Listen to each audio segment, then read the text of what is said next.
ये पहले सबसे पहले हमारे सामने जितने भी मीडिया बंधु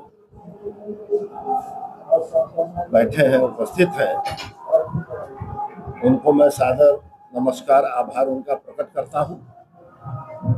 और इस गौतम इंस्टीट्यूट ऑफ एजुकेशन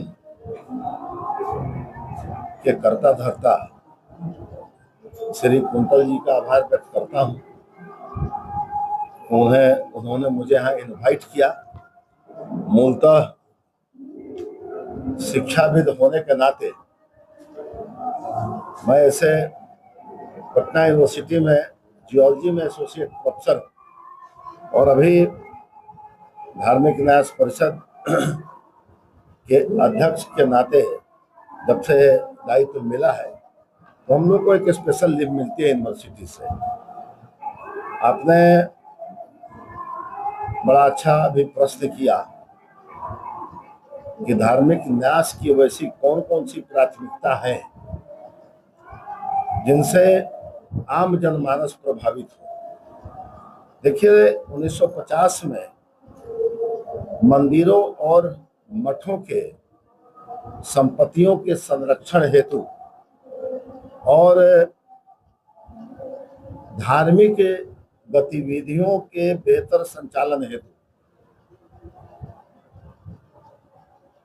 संवैधानिक रूप से धार्मिक न्यास का गठन किया गया था। और आज बिहार में धार्मिक न्यास परिषद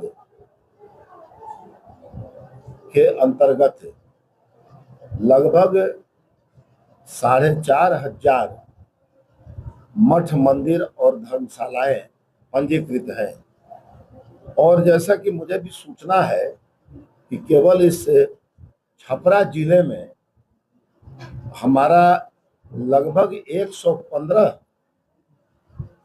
मठ, मंदिर और धर्मशालाएं रजिस्टर्ड है धार्मिक न्यास के अंतर्गत। और लगभग 150 से ज्यादा मठ, मंदिर निबंधन की प्रक्रिया में, निबंधन की कुछ प्रक्रिया होती है तो उस प्रक्रिया में है। तो जैसे देखा जाए तो छपरा में भी हमारे 115 मठ, मंदिर निबंधित हैं। आपका सुप्रसिद्ध आमी मंदिर है, वह भी हमारे धार्मिक न्यास के अंतर्गत निबंधित है। धार्मिक न्यास का जब मैंने पदभार संभाला, इसके पहले भी मैं वहाँ लगभग 5 वर्ष में सदस्य था। बिहार विधान परिषद का भी सदस्य उस समय रहा करता था। तो हमने एक ऑब्जर्व किया, धार्मिक न्यास का दायरा पूरे बिहार में बहुत ही व्यापक है। पूर्व में चूंकि यह विधि विभाग के अंतर्गत आता है तो पूर्व में हमारे विधि मंत्री श्री प्रमोद कुमार जी हुआ करते थे, अभी माननीय विधायक हैं। उन्होंने एक अभियान चलाया था कि धार्मिक न्यास के अंतर्गत जिला सह मठ और मंदिरों की कितनी भूमि है। एक बड़ा अच्छा वो अभियान था। और जहां तक सूचना है कि लगभग पूरे बिहार में धार्मिक न्यास के अंतर्गत मठ, मंदिरों और धर्मशालाओं की लगभग 30,000 एकड़ जमीन है। तो हम निकट भविष्य में जिला से उसकी डायरेक्टरी बनाने जा रहे हैं।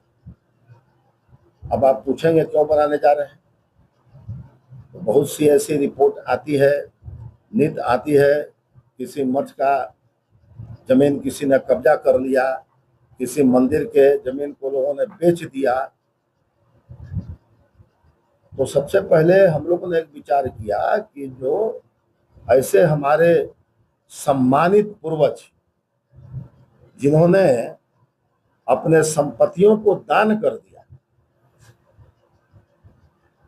जिन्होंने अपने संपत्ति को दान किया, तो कितने महान वो होंगे। समाज के लिए उन्होंने दान किया, धर्म के लिए दान किया, सनातन धर्म के प्रचार और प्रसार के लिए दान किया, आम जनता के लिए दान किया, और उसका यदि अतिक्रमण होता है तो हमारा फर्ज बनता है कि हम वैसे अतिक्रमणकारियों से धार्मिक न्यास के जमीन को हम लोग मुक्त करें और कंस्ट्रक्टिव एक्टिविटीज चलाएं।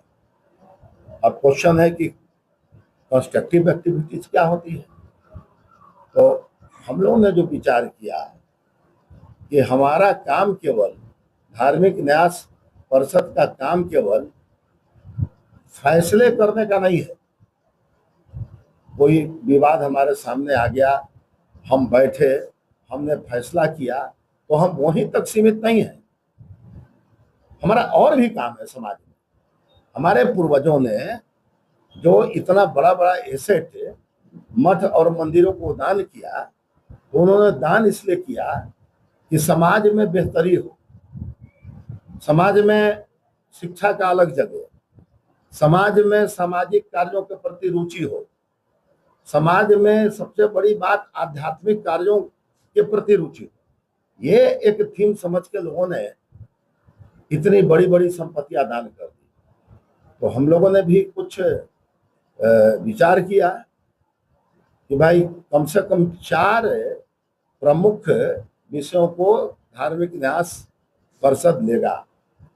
तो पहला क्या है, तो पहला कि कोई मठ है, मंदिर है, तो अपना एक एरिया निर्धारित करे, और एरिया निर्धारित करके उस एरिया में, उस क्षेत्र में आध्यात्मिक गतिविधियों को खूब चलाए।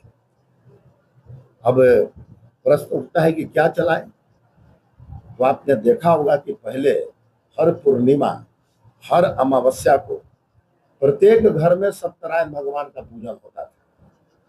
प्रत्येक घर में अमावस्या के समय में माँ भगवती की पूजा होती थी। अभी कम हो गई,